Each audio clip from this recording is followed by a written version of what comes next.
नमस्कार, news plus live कार्यक्रम में आप सभी दर्शकों का स्वागत है। मैं हूं रविंद्र कुमार। आज हमारे साथ स्टूडियो में डॉक्टर नीरज कुमार उपस्थित हैं, जो पीएमसीएच में डॉक्टर हैं, स्त्री एवं प्रसूति रोग विशेषज्ञ हैं। आइए हम उनसे कोरोना से संबंधित बातचीत करते हैं। डॉक्टर नीरज जी, आपका हमारे कार्यक्रम में स्वागत है। सबसे पहले तो ये बताइए कि कोरोना से हम अपने आप को कैसे बचाएं, अपने आप को कैसे सुरक्षित रखें? देखिए, कोरोना का एंट्री अपने देश में आए और थोड़ा चर्चा में आए हुए अच्छा खासा समय बीत चुका है, इसलिए हर आदमी को पता है कि थोड़ा फिजिकल सेपरेशन रखना है और हैंड वॉश करना है। खांसते समय या बाहर निकलते समय भी मास्क का यूज करना है, ताकि मतलब हम दूसरे को न फैला सकें और दूसरे से हमको ना आ सके। और कुछ विशेष? इतना तो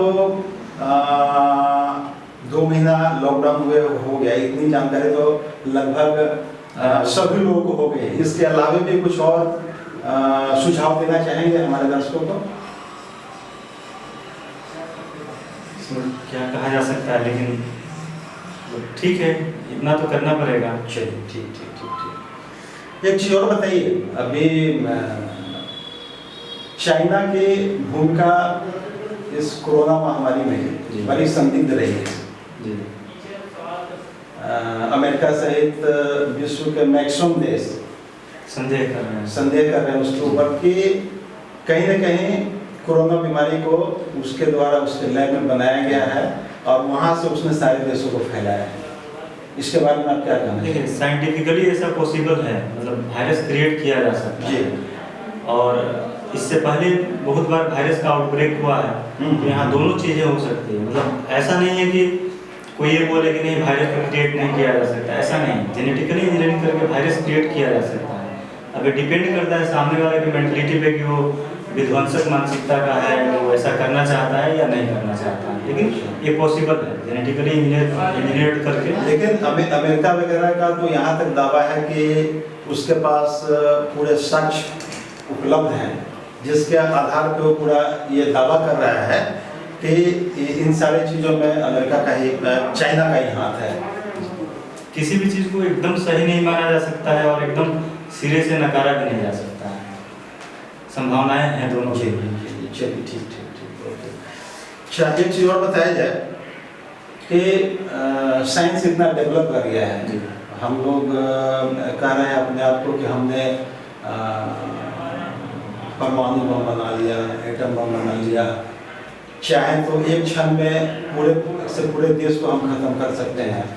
तो साइंस जब इतना डेवलप हो गया है, एक छोटा सा वायरस, बहुत छोटा सा, एकदम छोटा, जिसको हम नग्न आंखों से देख नहीं सकते हैं जी, उसने पूरे विश्व को 2 महीने 3 महीने से घर के अंदर बंद कर दिया है।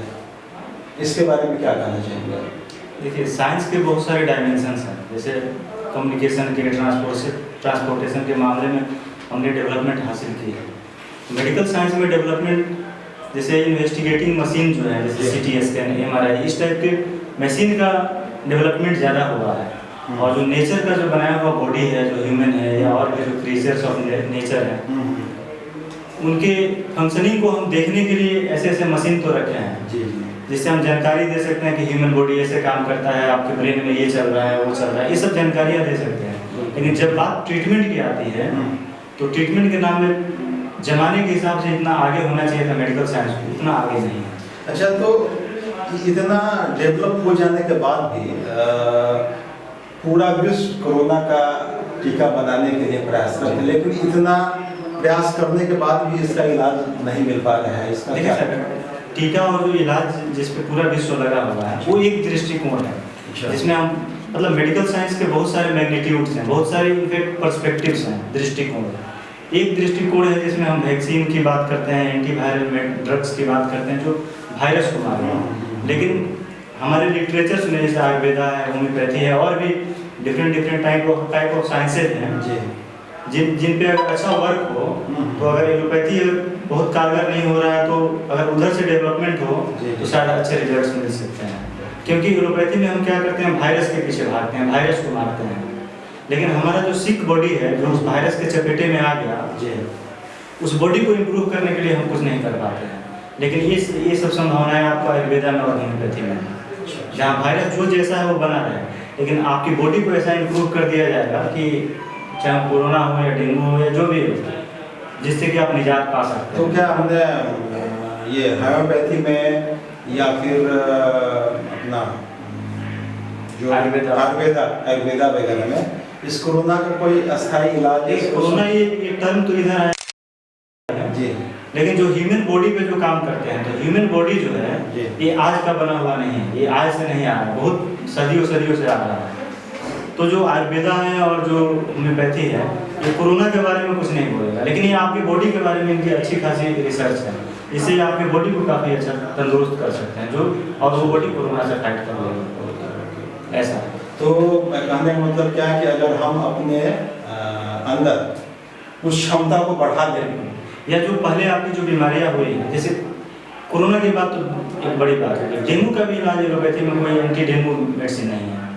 आपको माइग्रेन है, इसको भी ऐसी कोई मेडिसिन नहीं है कि इतना दिन खिला दें तो माइग्रेन ठीक हो जाएगा, उसके बाद से आपको हेडेक्स नहीं होंगे, माइग्रेन के जो एपिसोड्स आते हैं वो नहीं होंगे, उसका नहीं है। फिर आप बात करें तो सिंपल चीज़ों के भी नहीं है। आप डायबिटीज़ का कहाँ ट्रीटमेंट है? डायबिटीज़ में आपको एक मेडिसिन पकड़ा दी जाती है कि आप इसको खाते रहें, लेकिन ये क्योर नहीं होगा।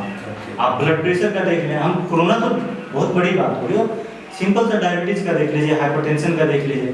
तो कहीं ना कहीं मुझे लगता है कि एलोपैथी का जो फिलॉसफी है, एलोपैथी का जो सोच है, जो ट्रीट करने का जो रास्ता है, वो रास्ता बहुत एक्यूरेट नहीं हो सकता, और उसके अलावा जो रास्ते हैं उस पर भी डेवलपमेंट करने का जरूरत है, जो बॉडी को इम्प्रूव कर सके। बहुत अच्छी जानकारी बताया आपने। एक चीज़ और बताइए डॉक्टर साहब कि ये कोरोना संक्रमण जो विश्व में फैल रहा है, उसमें जनसंख्या माने अधिक जनसंख्या की क्या भूमिका है?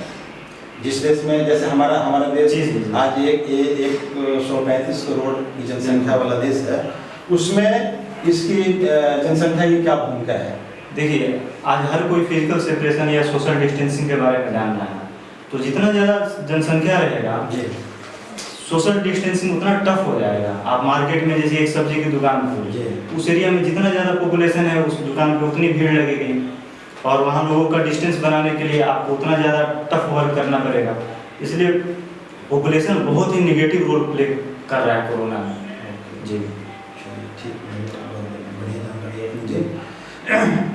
अगला और एक बात और इसमें, जैसे जो हमारे जो हेल्थ के जो रिसोर्सेज हैं, जो हॉस्पिटल्स हैं एलोपैथी के, उसमें लिमिटेड वेंटिलेटर्स हैं, लिमिटेड हॉस्पिटल्स हैं, बेड सीट सब लिमिटेड है, और पॉपुलेशन अगर बहुत ज़्यादा है और जिस तरह से अभी मतलब न्यू केसेस ज़्यादा आ रहे हैं, तो ऐसे में हैंडल करना तो डिफिकल्ट हो जाएगा। तो वेंटिलेटर वगैरह तो अभी बढ़ाया जा रहा है ना, फिर भी जितनी जनसंख्या है उसके रेस्पेक्ट में लाने में समय लगेगा, क्योंकि किसी को पता नहीं था कि कोरोना आएगा, तो उस रेस्पेक्ट में वेंटिलेटर मतलब डिजाइन करके रखा रहेगा, ऐसा नहीं है।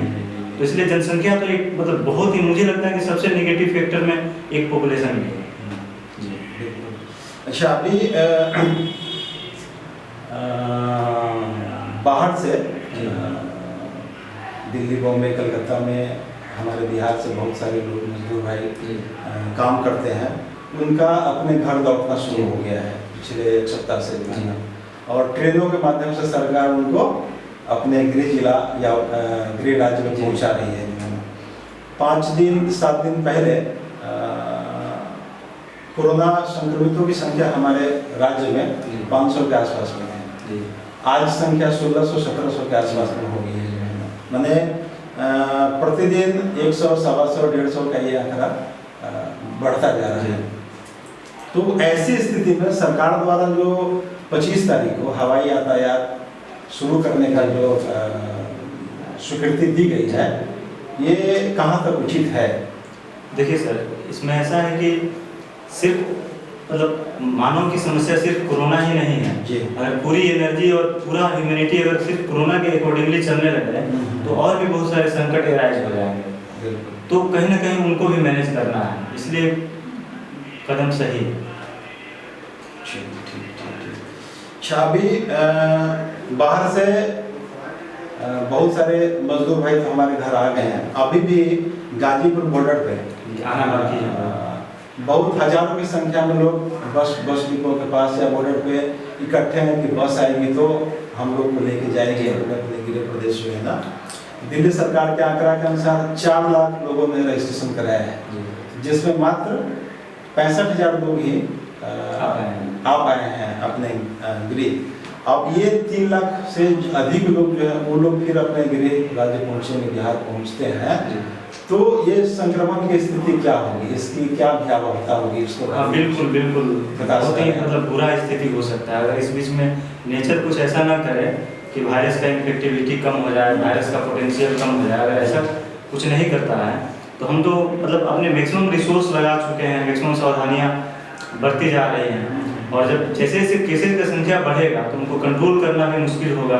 एक तो उनका ट्रीटमेंट टफ होगा और ऊपर से उनसे जो होने वाले नए इन्फेक्शंस की संख्या काफ़ी ज़्यादा बढ़ेगी। तो इसमें मतलब सजेशन के रूप में मैं ये कह सकता हूँ कि हम जो ये क्या बोलते हैं सावधानियाँ जो बरत रहे हैं उसको थोड़ा और कठोरता से बरतना होगा। लेकिन जब हमारे यहाँ कोरोना संक्रमितों की संख्या कम थी तो सरकार सख्ती में थी, सख्ती के साथ लॉकडाउन का पालन करवा रही थी। लेकिन आज हमारे यहाँ लाख से ऊपर चला गया पूरे देश में संक्रमितों की संख्या जो है ना, तो अब जो है ना सरकार धीरे धीरे मार्केट को खोल रही है, बाजार को खोल रही है, भीड़ भाड़ मार्केट में बढ़ रहे हैं। तो इसमें ऐसी स्थिति में लोग कैसे अपने आप को बचाएं, कैसे अपने आप को सुरक्षित रखें, क्योंकि सब्जी खरीदने जाना ही है, किराना का सामान खरीदने जाना ही है, तो मार्केट में जाएंगे तो भीड़ भाड़ होगी, तो कैसे बचें इसमें? नहीं, अनडाउटेडली ये बहुत टफ टास्क है, मतलब बहुत ही टफ है। देखिए अगर शुरू में अगर लॉकडाउन नहीं किया गया था तो कैसे शुरू में अच्छे खासे बढ़ते हैं, मतलब इतनी संख्या जितनी आ रही है या जितनी आएगी उतनी तो लॉकडाउन या तो शुरू में किया जाता है या बाद में किया जाता है, वो संख्या तो आनी तय थी, वो तो आएगी। लेकिन क्या है कि शुरू में अगर लॉकडाउन नहीं किया जाता तो क्या होता कि शुरू में काफ़ी तेज़ी से फैलता, और क्या है कि सिर्फ एक कोरोना ही मतलब प्रॉब्लम नहीं है। अगर पूरी हम एनर्जी, पूरा रिसोर्स और सारे रूल रेगुलेशन सिर्फ कोरोना के हिसाब से नहीं कर रहे हैं तो फिर और सारी मतलब प्रॉब्लम्स एराइज हो जाएंगे। तो इसलिए सरकार की मजबूरी है कि कितना दिन तक मतलब लॉकडाउन को रखे, इसलिए कहीं ना कहीं और नए संकट ना आए कोरोना के अलावा, इसलिए वो ढिलाई देना भी जरूरी है ये सब। लेकिन जिस तरह से आज आप बाजार में देखेंगे भीड़ उमड़ती है शाम के टाइम में, तो मार्केट में निकलने में डर सा महसूस होता है कि कहीं कोई संक्रमित अगर उसमें घुस गया तो सारे लोगों को जो है ना वो पॉजिटिव कर देगा। बिल्कुल, ये डर तो है, ये अनडाउटेडली बहुत बड़ा मतलब थ्रेट है। अच्छा, अगला चीज प्रश्न मैं आपसे पूछना चाहूँगा सर कि हम लोग पूरा देश कोरोना महामारी से संक्रमित तो है, उसकी परेशानियों को झेल ही रहे हैं। कल एक चक्रवात ने उड़ीसा और बंगाल में ऐसा तूफान मचाया है कि आज पूरा कलकत्ता पानी में डूबा हुआ है, निचला तल एयरपोर्ट डूबा हुआ है। तो हम लोग कोरोना से परेशान तो हैं ही। अब ये चक्रवात आकर के जिसका स्पीड 190 किलोमीटर प्रति घंटा के हिसाब से था, इसने आकर के उस तबाही को और ज़्यादा बढ़ा दिया है। तो कहीं ये प्रकृति का संकेत तो नहीं है कि हमने जो प्रकृति के साथ छेड़छाड़ किया है उसका बदला या उसको प्रकृति अपने आप में उसको पूर्ण करने के लिए ये सब चीज़ तो नहीं कर रही है? बिल्कुल ये संकेत है, क्योंकि देखिए नेचर के साथ हम लोगों ने बहुत मतलब जो पेड़ काटे हैं, जो नदियों को हमने गंदा किया है, फिर ऐसी चीज़ें यूज करने के लिए जिनके बहुत सारी नीड नहीं थी, लेकिन उनको यूज करने के लिए इतने सारे कारखाने और ये वो चल रहे हैं जिनसे मतलब इन्वायरमेंट से लेके एयर से लेके वाटर हर चीज़ को हमने ये किया है, मतलब काफ़ी पॉल्यूशन हमने बढ़ाया है, तरह तरह के हार्म्स हमने नेचर के साथ निगेटिव छेड़खानी हमने की है, और तो उसका कीमत तो हम ही को भुगतना पड़ेगा। अच्छा, अब इन सब के बीच कुछ ऐसा चीज़ आप बताएं कि हम लोग बाजार जाते हैं सामान खरीदने के लिए, तो क्या करें इस भीड़ भाड़ में अपने आप को सेफ रखते हुए हम सामान भी खरीद लें और सुरक्षित घर भी आ जाए? देखिए सर, अभी ऐसा कोई रामबाण या अभी कोई अचानक से ऐसा टोटका किसी के पास नहीं, अगर वो होता तो इंटरनेट टीवी के माध्यम से हर आदमी तक जरूर पहुंचा रहता। लेकिन हम ये कहेंगे और हम जो भी अपने विचार रख रहे हैं, अगर मेरे विचार से कोई सहमत ना हो या मेरे विचार किसी को गलत लगे, तो जिन जिन संस्थानों से मैं जुड़ा रहा हूँ, जैसे अभी PMC से जुड़ा हूँ, इससे पहले मैं गोपालगंज के हॉस्पिटल से जुड़ा था, तो मेरे संस्थान इसके लिए बिल्कुल जिम्मेवार नहीं होंगे। जो मैं बोल रहा हूँ मेरे अपने नॉलेज, अपने विचार हैं जो गलत भी हो सकते हैं, लेकिन ये मेरे खुद के परसेप्शन है। आपका सवाल था कि अभी हम क्या करें। देखिए सर, अभी अचानक से कुछ नहीं किया जा सकता। अगर अभी से 10 साल 20 साल पहले जब कोरोना नहीं था, लेकिन उस समय अगर हम लोग जनसंख्या पे या फिर हेल्थ पे ध्यान दिए रहते तो अभी ये दिन नहीं आता। और अभी से अगर हम लोग लॉन्ग टर्म टारगेट रख के अगर परहेज रखें, लॉन्ग टर्म के लिए योजना बनाएं, क्योंकि कोरोना ना तो पहला है और ना ये आखिरी है। जैसे अभी सरकारें क्या कह रही है कि अब आपको कोरोना के साथ ही जीने की आदत डाल लेनी पड़ेगी। देखिए सर, इसमें कुछ गलत भी बहुत ज़्यादा कुछ इसमें गलत भी नहीं है, क्योंकि जिस तरह से बढ़ रहा है, मतलब मुझे नहीं लग रहा कि ये रुकेगा। और साथ रहने की आदत डालनी पड़ेगी। इसका मतलब साइंटिफिकली आप ऐसे सोचें कि कोई भी बीमारी अगर हम में से किसी को होती है और उससे हम सर्वाइव करके उससे हम लड़ के और हम बच जाते हैं उस बीमारी से, तो हम कहीं ना कहीं पहले से ज़्यादा स्ट्रॉन्ग हो जाते हैं, हम पहले से ज़्यादा इम्यून हो जाते हैं। तो उसके साथ हम रहेंगे। और जो इसको टॉलरेट नहीं कर सकते उनको, मतलब उनके साथ वो होगा जो हो रहा है, क्योंकि अभी कोई एंटीवायरल, इस कोरोना स्पेसिफिक एंटीवायरल नहीं बना है, कोई वैक्सीन नहीं है। अच्छा, हमारे देश में कोरोना के इलाज के लिए भी हमारे साइंटिस्ट, वैज्ञानिक लोग प्रयासरत है। वो कहाँ तक पहुँची है, उसके बारे में कुछ जानकारी है? वैक्सीन पे काम हो रहा है, बहुत सारे मतलब वर्ल्ड के बहुत सारे कंट्रीज में काम हो रहा है, इंडिया में भी काम हो रहा है। लेकिन ये एक नज़रिया है जो वैक्सीन और एंटीवायरल पे काम करता है। लेकिन इससे भी अलग अलग टाइप के साइंस हैं, जैसे जो आयुर्वेदा का साइंस है, आपको जो होम्योपैथी का साइंस है और भी यूनानी के साइंस है, उन पे भी वर्क होना चाहिए। क्योंकि कोई भी बीमारी है, चाहे वो डायबिटीज़ हो या आपको कोरोना हो, हाइपरटेंशन हो, किसी भी बीमारी की पूरी ठीका सिर्फ एलोपैथी पे दे देना, और एलोपैथी एन वक्त पे ऐसा कर जाती है। तो और डिफरेंट मोडालिटीज ऑफ ट्रीटमेंट हैं, उनको भी डेवलपमेंट के लिए आगे आना चाहिए। अच्छा, एक चीज़ और बताया जाए कि कोरोना महामारी से निपटने के लिए हमारे यहाँ की जो सरकार की स्वास्थ्य विभाग है, उसकी क्या तैयारी है?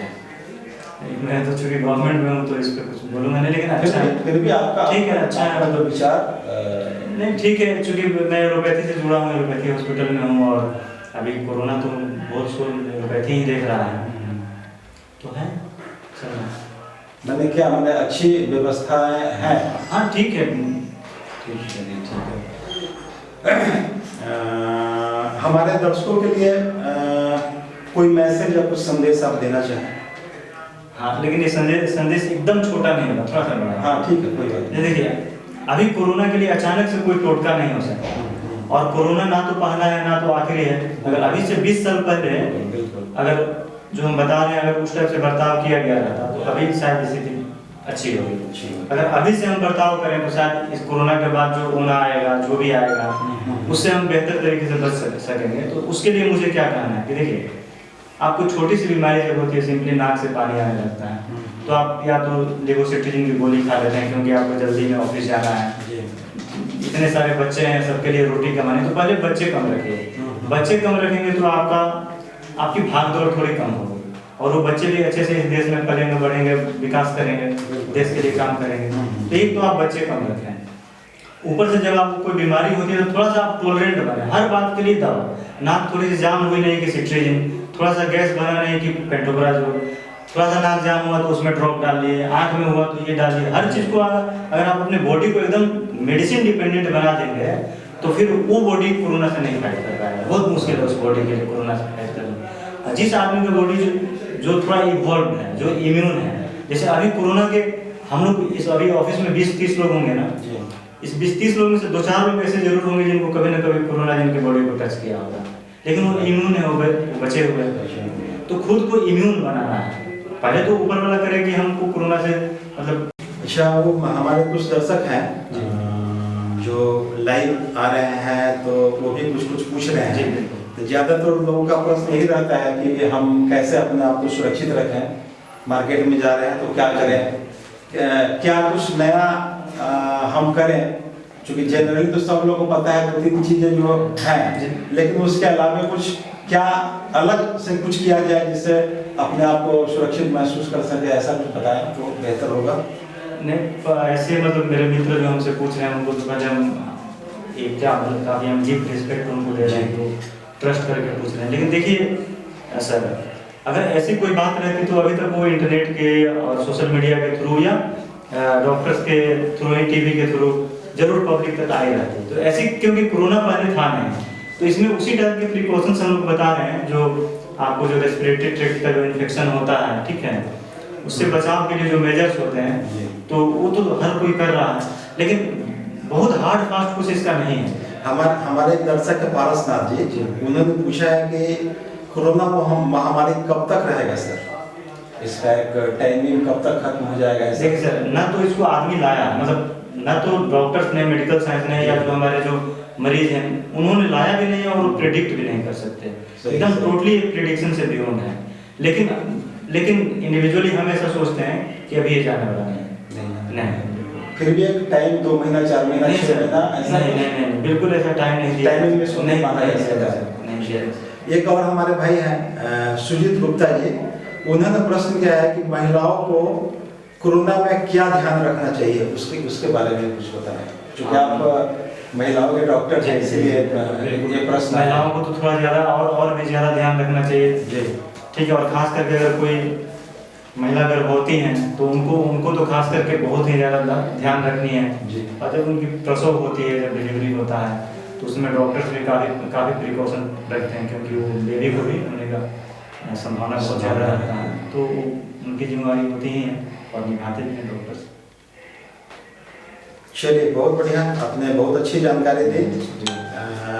आप अभी हमारे साथ डॉक्टर नीरज कुमार पीएमसीएच के डॉक्टर हमारे साथ थे, उन्होंने बहुत अच्छी जानकारी दी और हमारे दर्शकों को इन सब चीज़ों से बहुत फायदा भी होगा। और एक चीज़ लास्ट में हम कहना चाहेंगे कि घर पे रहें, सुरक्षित रहें, डिस्टेंस का पालन करते रहें, मास्क लगा के रहें और अपने आप को कोरोना से बचाते रहें। धन्यवाद।